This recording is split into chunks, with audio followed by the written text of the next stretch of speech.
Excuse me, ma'am.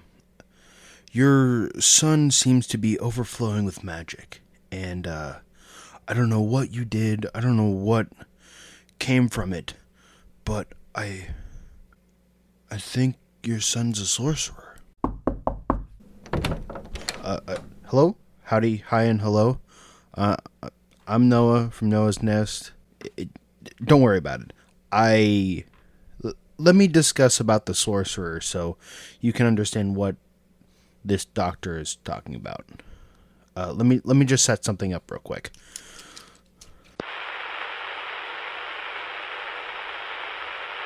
Howdy, hi, and hello. Welcome to Noah's Nest.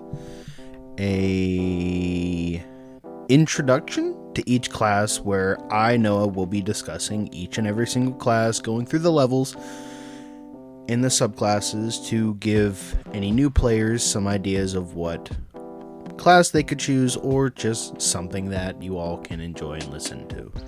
This week, I hate to say this, but we are doing the Sorcerer. The Sorcerer is pretty much a magically imbued person that was born with a type of magic that is just flowing through their body, insides. They didn't learn it, they were born with it, or tapped into it while they were traveling in some way. They could have been born with a type of generational thing, their parents could have had sex with a demon, or a devil, maybe even an elemental for some reason. But it has been through many generations, and your parents could have been gods.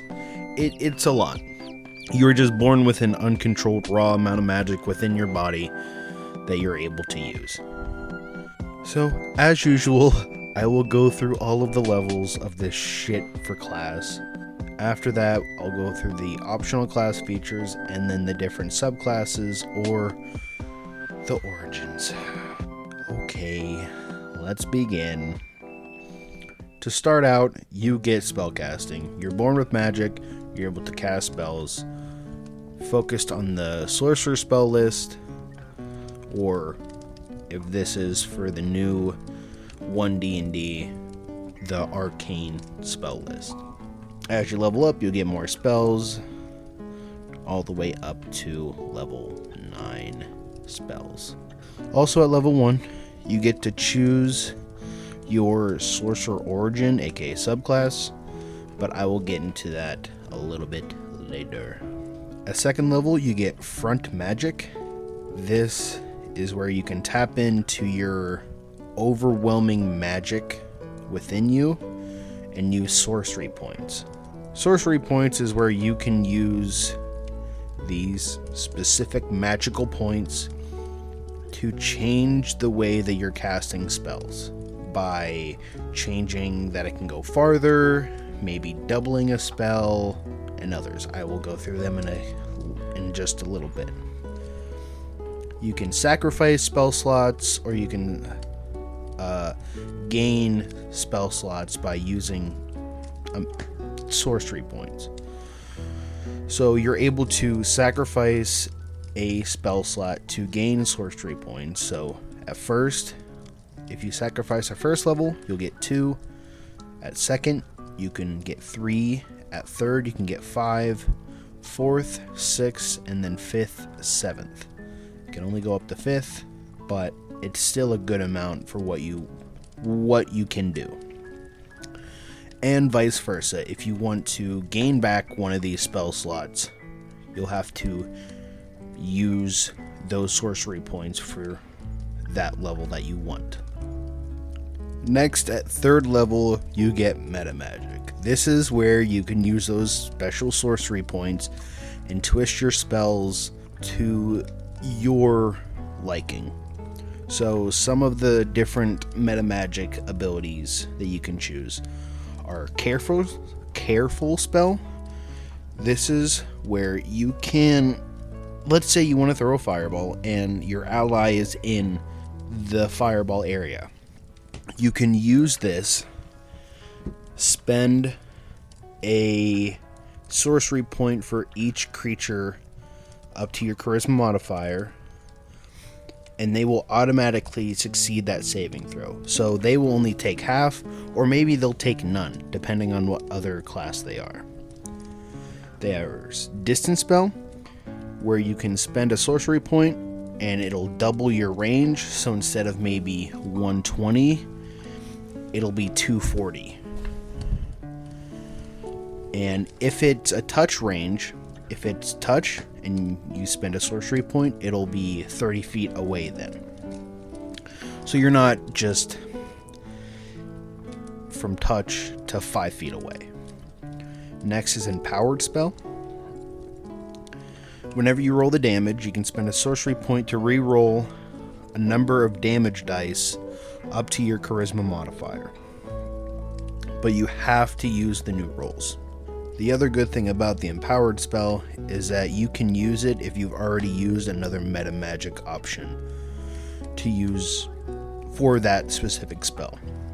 Next is the extended spell, where you can spend a sorcery point and double the duration. If it's a minute or longer, the maximum can only be 24 hours. Next is heightened spell. If a spell forces a creature to make a saving throw to resist an effect, you spend 3 sorcery points and give the target of the spell disadvantage on its first saving throw. Quicken spell. As long as the casting time is 1 action, you can spend 2 sorcery points to change the casting time to a bonus action. Subtle spell.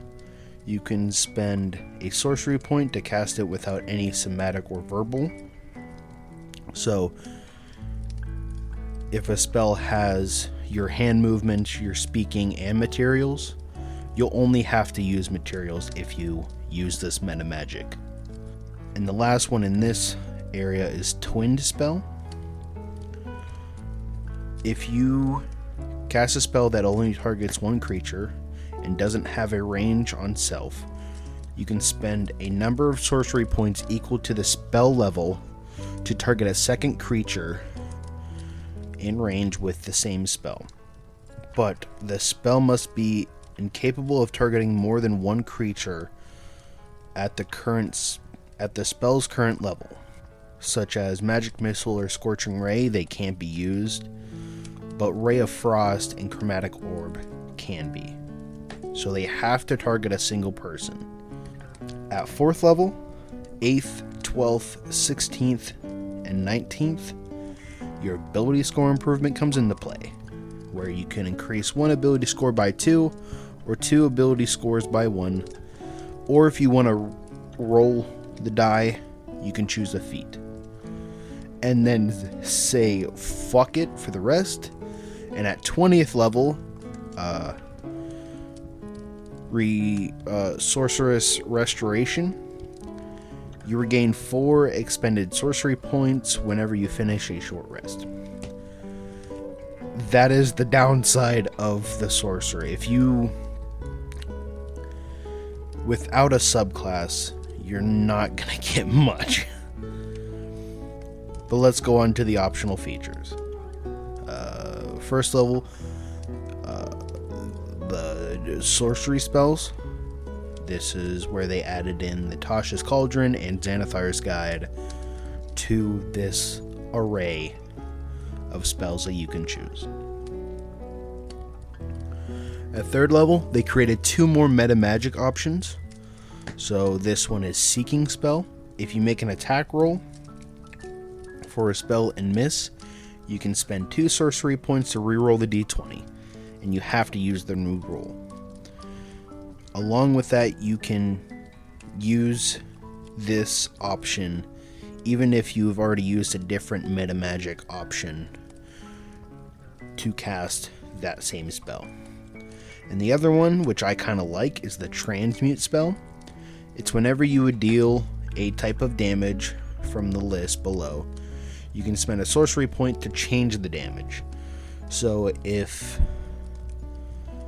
you deal damage that has acid, cold, fire, lightning, poison, or thunder, you can change that to use a different one out of these lists.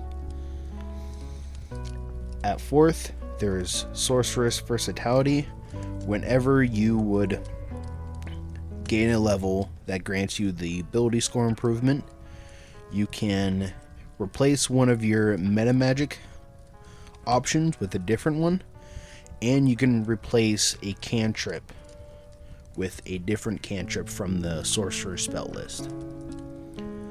And at 5th level, Magical Guidance, you would tap into your magical being, and if you would fail an ability check, you can spend a sorcery point to roll a d20, pretty much giving you an advantage. Now on to the subclasses. To start us off in the subclasses is Aberrant Mind. This is the subclass where you are more psychic, doing more stuff with your mind, maybe telepathically, talking to people, maybe wrapping psychic tendrils around someone's mind, that sort of stuff. You're able to gain spells, you're able to talk telepathically. As long as you are within a certain mile range, you're able to talk to them telepathically. You'll also be able to, from the spell list that you get from this subclass, you're able to spend sorcery points equal to that spell's level and not require any verbal or somatic components, and no material components unless they are consumed by the spell, like a diamond. They'll also have advantage in saving throws against Charmed and Frightened, and they'll have resistance to psychic damage. They can release the truth behind their Aberrant Mind, and they can use a bonus action and spend sorcery points to transform their body. Think of a wild shape, but for this you could go invisible. You can see invisible creatures as long as they aren't behind total cover. You'll have a flying speed equal to your walking speed. You'll gain a swimming speed equal to twice your walking speed, and you can breathe underwater. And you will be able to move through any space as narrow as 1 inch without squeezing, because your skin and anything that you wear will become slimy and pillable. Along with that, you can spend 5 feet of your movement to escape from non-magical restraints or being grappled. And lastly, you can teleport up to 120 feet, and if you teleport somewhere that's within 30 feet of where you teleported to, anyone in that 30 feet must make a strength saving throw, and on a fail, they'll take force damage and take half if they succeed. You can spend 5 sorcery points to get it back, or you can just wait till you finish a long rest. Next is the Clockwork Soul. This is where you are focusing more on mechanics, more monodrones, more robots, more gears and machinery. So you'll gain the spell list. You'll also be able to prevent advantage or disadvantage if you are within 60 feet of a creature, if you use a reaction, and you can use it a number of times equal to your proficiency bonus, and they'll regain after a long rest.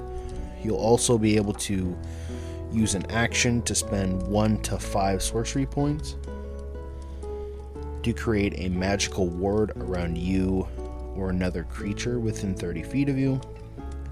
When an enemy tries to attack you or your ally, you get to roll a number of d8s equal to the number of sorcery points you spent to create it, so up to 5 d8s, and you can roll that die to reduce the damage taken by the total number of dice. You can use a bonus action where you can enter a state where for a minute where attack rolls against you can't benefit through advantage, and whenever you make an attack roll, ability check, or saving throw, you can treat the roll of a 9 or lower on a d20 roll as a 10.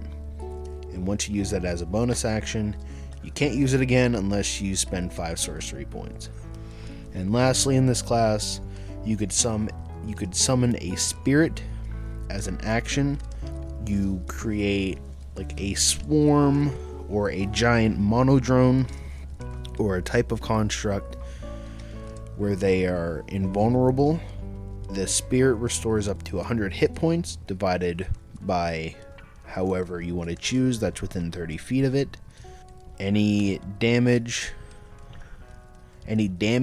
objects that have entered the cube are repaired instantly, and every spell of 6th level or lower ends on creatures and objects of your choice in the cube. You have to wait till a long rest till it comes back, or you can spend up to 7 sorcery points to use it. Next is Divine Soul. This focuses on more celestial, magical energy that you were born with. So, blessed, divine magic, maybe an ancestor was an angel or something, or fought gods before, and now you have a type of angelic power. You'll gain the different spells depending on how you were born or your alignment. So good, you can get Cure Wounds. Evil, Inflict Wounds. Lawful, you can get Bless. Chaotic, you can get Bane. And neutral, flat out neutral, you can get Protection from good and evil. So throughout this class, if you would fail a saving throw or miss an attack, you can roll 2d4 and add it to the total, hopefully changing the outcome. Once you use it, you won't be able to get it back unless you finish a short or long rest. You'll also be able to gain, whenever you're within 5 feet of an ally and they're rolling dice to determine how many hit points to restore, you can spend a sorcery point and reroll any of those dice. You can only use it once per turn. As a bonus action, you could also sprout angelic spectral wings, where you'll gain a flying speed. The wings last until you either die or dismiss them as a bonus action.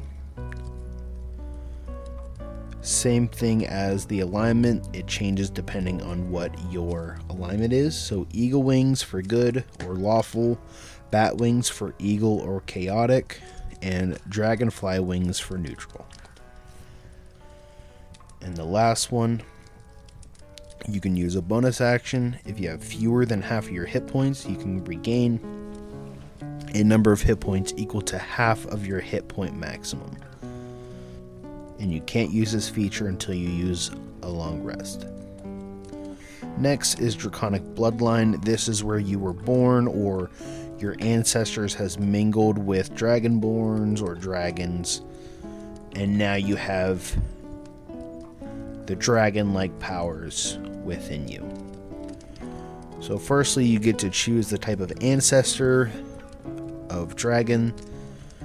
So you get to choose like black, blue, bronze, gold, so on and so forth, and it'll give you a damage type like acid, lightning, fire, poison, cold, so on and so forth. You'll be able to read, write, and speak Draconic. And whenever you are trying to make a charisma check interacting with dragons, your proficiency bonus is doubled to that check. You'll gain resistance. You'll be able to increase your maximum hit points, and it'll increase a little bit more as you level up each time. Along with that, if you're not wearing any armor, your AC will become 13 plus your dexterity modifier. Whenever you would deal damage that is the same as your dragon ancestor, you can add your charisma modifier to one of the damage rolls of the spell. At the same time, you can spend a sorcery point and gain resistance to that type for an hour. Along with that, you can gain a flying speed, you can gain dragon wings as a bonus action, and it lasts until you dismiss them as a bonus action. You can't manifest your wings while you're wearing armor unless it's accommodated by them, and clothing, if it's not accommodated, it'll be destroyed. And lastly, you can use an action to spend 5 sorcery points to create an aura around you of 60 feet, and any hostile creature that starts in it must make a wisdom saving throw or be charmed or frightened. If they succeed, they'll be immune for 24 hours. Next is shadow magic. You have some ancestry in the Shadowfell, more evil-like states, more dark energy than anything else. So if you have dark vision, so immediately you'll gain dark vision up to 120 feet, and once you reach the third, you'll gain and learn the darkness spell. You can also cast it if you spend 2 sorcery points or by expending a spell slot. You can also see through this darkness if you created it. Along with that, if you take damage that reduces you to 0 hit points, you can make a charisma saving throw. The DC is 5 plus the damage that you've taken, and if you succeed, you instantly drop to 1 hit point. You can't use this feature if it hit you with radiant damage or by a critical hit. And you also, whenever you succeed on this saving throw, you can't use it until you finish a long rest. Next, you can use a bonus action and spend 3 sorcery points to make a magical hound of ill omens. The hound is size medium. It has a number of temporary hit points equal to half of your sorcery level. You can move it through other creatures and objects as if they were difficult terrain.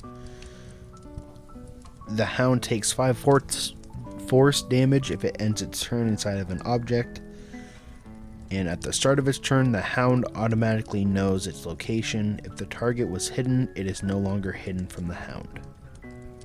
It disappears if it's reduced to 0 hit points, or if 5 minutes pass. The hound can also take opportunity attacks, but only against the specific target that you choose.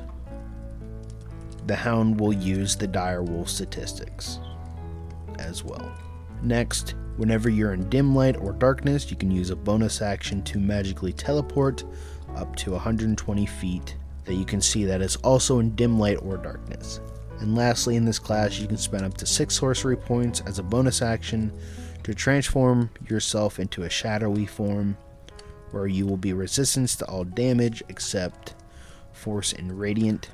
You can move through other creatures and objects as if they were difficult terrain. You'll take 5 force damage if you end your turn in an object, and you remain in this form for a minute unless you become incapacitated or die, or if you dismiss it as a bonus action. Next is Storm Sorcery. This is where you have ancestors from elemental magic, either from the world of the Pandemonium. Maybe your family was gifted in a djinn or a genie, focusing on more the air elemental.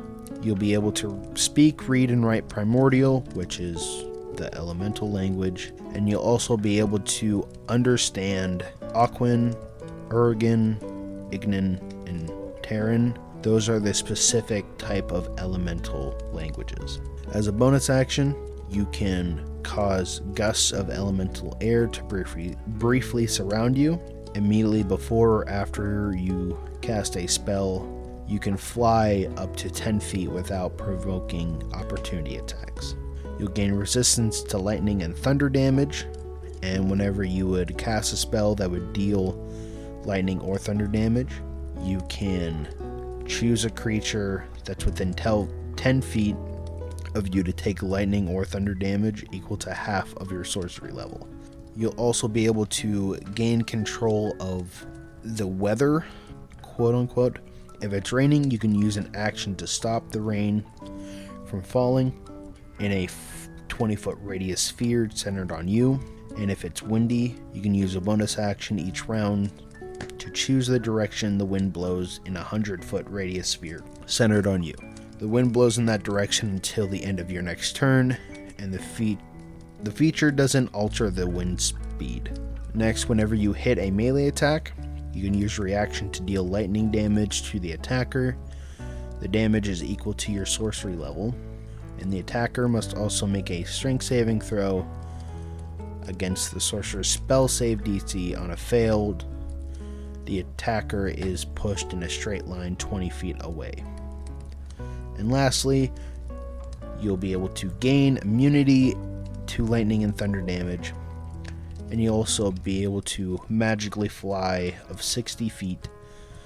And as an action, you can reduce your flying speed to 30 for an hour and choose a number of creatures within 30 feet of you equal to 3 plus your charisma modifier, and they will be able to gain a magical flying speed of 30 feet for an hour. Once you reduce your flying speed this way, you can't do it until you finish a short or long rest. And last, but certainly maybe not least, is wild magic. Since you are so new to this, you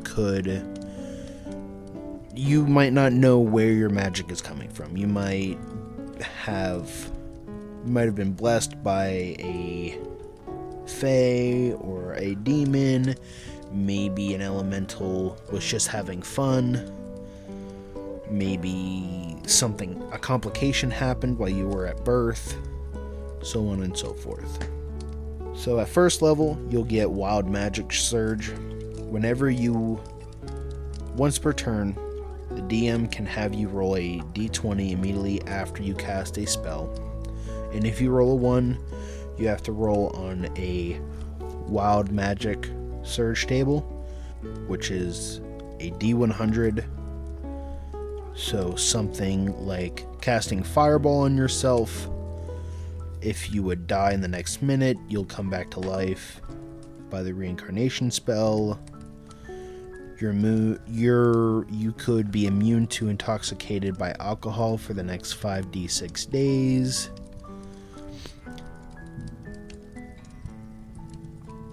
You could have to roll another d10, and your height would change by the number of inches equal to that die. If it's odd, you shrink. If you roll even, you grow. There's so many different scenarios that you can choose. Well, that would be at stake. Along with first level, you could gain advantage on one of your attack rolls, ability checks, or saving throws. Once you do so, you'll have to finish a long rest before it happens. Anytime you would regain this feature, the DM could make you roll on the table after you cast a spell. And if that would happen, you would regain this feature back.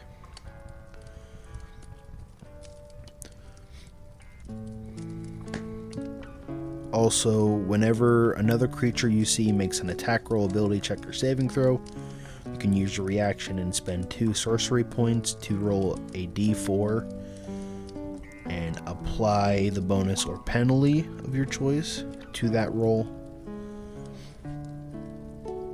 You can do it before any of the effects occur. Farther, as you level up, whenever you roll on the surge on the table, you'll get to roll twice and use either number. And lastly, whenever you would roll damage for a spell, and roll the highest number possible on any of the die. Choose one of those dies and roll it again and add it to the damage. You can only use it once per turn. And that is the Sorcerer. That is it. Through these episodes, this is the class that I don't like. I don't think they're good.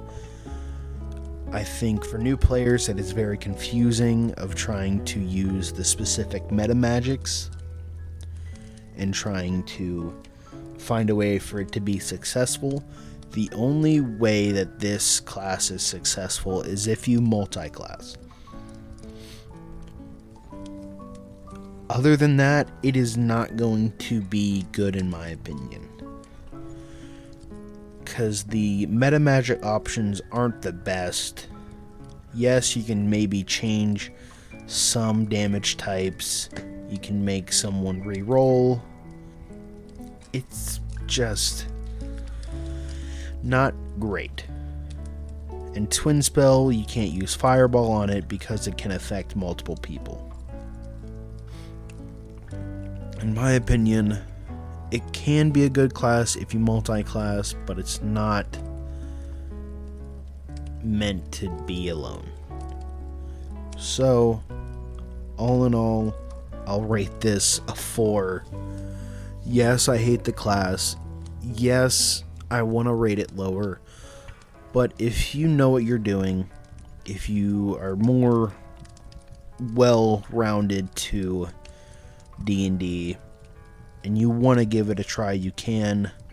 I insist that you don't, because most of these abilities that you can get from other classes sooner. You can check out Sorcerer Suck, an episode that we did earlier through our time, where we discussed our favorite and least favorite class, and I debated the hell out of why this class sucks. Check that out. It's a very fun episode. Interesting. Let me do a couple of shoutouts before I get out of this room and pack up and everything. So firstly is Cody at Killer Mimic Merch. He is, well, creating t-shirts, creating designs. He has already put them out on his website. There is a Friday the 13th shirt that shows the stats. It's a very, very nice shirt. There's also tarot card shirts, a mimic shirt, a beanie, sweatpants, and also a very, very funny shirt of Mousetrap, but the cheese is a mimic. It's funny, and it's a very, very good idea. So if you want to check him out, if you want to check out the stuff that he has, if you want to buy anything that he has, go to his website, Killer Mimic Merch. You can check him out on Instagram and Facebook at Killer Mimic Merch. He is creating more and more designs for all of you as time goes by, but he is just getting everything together ready for the Halloween times. And next is Hope K Thrifts. She is a secondhand reseller that focuses on sustaining the environment in a cheap and fashionable way. You know, all those highly trendy brands like Lululemon, Free People, Converse, Nike, all of those, they can be hundreds and hundreds of dollars. But if you buy from her, all of her items that she sells are only $20 or less. So you're already getting a massive, massive steal. And also, if you want to even have a better steal, message her at code CHEAPTHRIFTS for 10% off at your next purchase.